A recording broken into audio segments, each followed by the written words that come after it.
Big three. A term that is usually used in the world of sports, specifically in the NBA, describing a super team.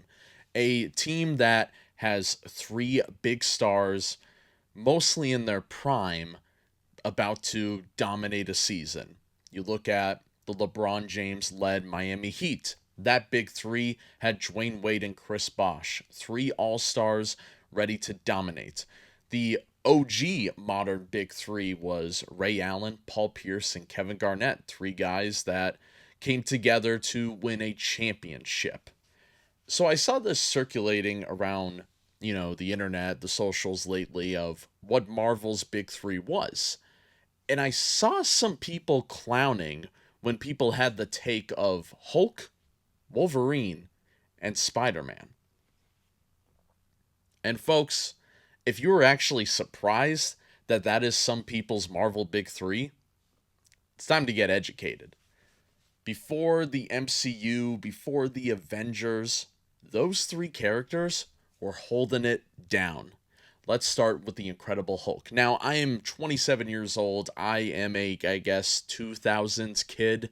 So, growing up, I had DVDs of the Incredible Hulk television show, back in like 1977, and I loved it. The pilot episode is actual cinema. I want to make a video just on the pilot episode. Like, seriously, if you have not seen it, check it out. I think it's on Tubi right now, or you could buy it on Prime and stuff. Like, find a way to watch that pilot episode. Trust me, it's worth it. And then you had the Ang Lee Hulk movie, which I do think is underrated, especially as a kid. Got to see Hulk smash in that movie, and it's a lot of fun. And of course, when you talk about the merchandising of Marvel, was anything bigger than the Hulk hands? Like, you don't understand. You know how in Toy Story, like, Buzz Lightyear was like the big thing, the big craze? That's how I feel when I look at the Hulk hands. I feel like Andy opening up Buzz Lightyear for the first time. Like, that toy was awesome. I had a birthday party that was themed Incredible Hulk. Like, even with an underwhelming movie, that character was just in the zeitgeist so much in the Marvel universe. And then you, of course, have Spider Man. And I mean, Spider Man's been holding it down for generations upon generations, whether that's the 60s cartoon, and then you go into the 90s with another television show that is, animated show. And then you get into the 2000s with the Sam Raimi movies, which, they are classics. They defined a generation. I, yeah, it's what more can I say about those movies? Spider-Man has to be in that big three because of those movies. I mean, that's the GOAT right there. If we're making this the Miami Heat, Spider-Man is LeBron James. I think Hulk is probably Chris Bosh in this situation, because I think Dwayne Wade is no doubt Wolverine. The X-Men movies were also releasing in the 2000s, and those movies were really cool. They tackled some heavy themes in this superhero world at a time where superhero movies were really not taken seriously. This is only 2 or 3 years after Batman and Robin, which kind of made superheroes this, yeah, Batman, Adam West type, and some of that stuff's great. I'm not hating on that whatsoever, but the tide was turning, and I think the foundation of the X-Men movies gave the confidence to go forward with a more darker Batman. Yeah, I don't think we get the Dark Knight without the 2000 X-Men movie. And the center of that movie was Wolverine, played by Hugh Jackman, still playing the character to this day. I can't believe I'm going to see that man still with the Wolverine claws this December for Avengers Doomsday. But when I thought of the X-Men, you think of Wolverine. I'm sure growing up, we thought that was the main guy of the X-Men. Probably thought he was the leader if you didn't read the comics and, just went by media. I had Wolverine action figures. I'm sure kids had the claws as well as the Hulk hands. Like, Wolverine was also that guy. So, yeah, I noticed this meme going around, and folks, it was time for you to get educated. I might get hit with being called Unk for having this take, but guys, I didn't even know what the Avengers was until the announcement of the movie.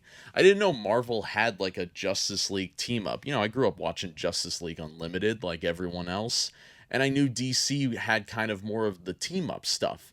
Teen Titans, they also had going on Cartoon Network. I was so used to DC characters interacting, but then you look at the Marvel media, the X-Men had their own movies. Spider-Man had his own movies. Hulk had his own movie. The only time they really crossed over was in the animated shows, and even then, the episodes you remember, the most memorable episodes, was the X-Men and the Hulk when they interacted with Spider-Man. And yes, you could throw in the Fantastic Four. I think they're definitely an honorable mention when talking about this, but man, I don't get it. I feel like they're still kind of Marvel's big 3, and maybe I'm wrong. Maybe the big 3 now is Iron Man, Captain America. I don't think it's Thor. I think Thor Love and Thunder proved that he's not in the big 3. You know, no disrespect to Chris Hemsworth. I think he's great in the role. I think the third would still be Spider-Man. Spider-Man Brand New Day just hit 900 million at the box office. I mean, he's no doubt still in the big 3. Yeah, the Hulk the past decade has really hasn't been the greatest with dabbing and Professor Hulk, but we might be back. If you've seen Brand New Day, spoilers, but you know, the Hulk might be back. We might be course correcting the Hulk right now. And Wolverine's still kind of holding it down with Hugh Jackman in the role. I think it is time for somebody to take up that mantle, and, you know, hopefully they find somebody that's just as iconic as Hugh Jackman was in the role, but it's going to be tough. And I still, I remember when the X-Men Apocalypse trailer came out, they shoved Wolverine at the end of that trailer as a teaser because he still was by far the most popular character. He was X-Men's Batman. And I don't know. I feel like we should give more respect to the OG Big 3. Maybe the tide has changed. Maybe that is no longer the Marvel Big 3, but I still think Marvel is the house that these 3 characters built. Let me know down below, do you think it has shifted and maybe Captain America and Iron Man should replace Hulk and Wolverine in that big 3? Let me know. It was another Yap session. This has been Ace August. And yeah, throw me some more opinions in the comments. Let me know what you want me to talk about next. I have plenty of opinions. I have plenty of spicy opinions to dive into. But yeah, that's it for today's video, guys. And I'll see you tomorrow.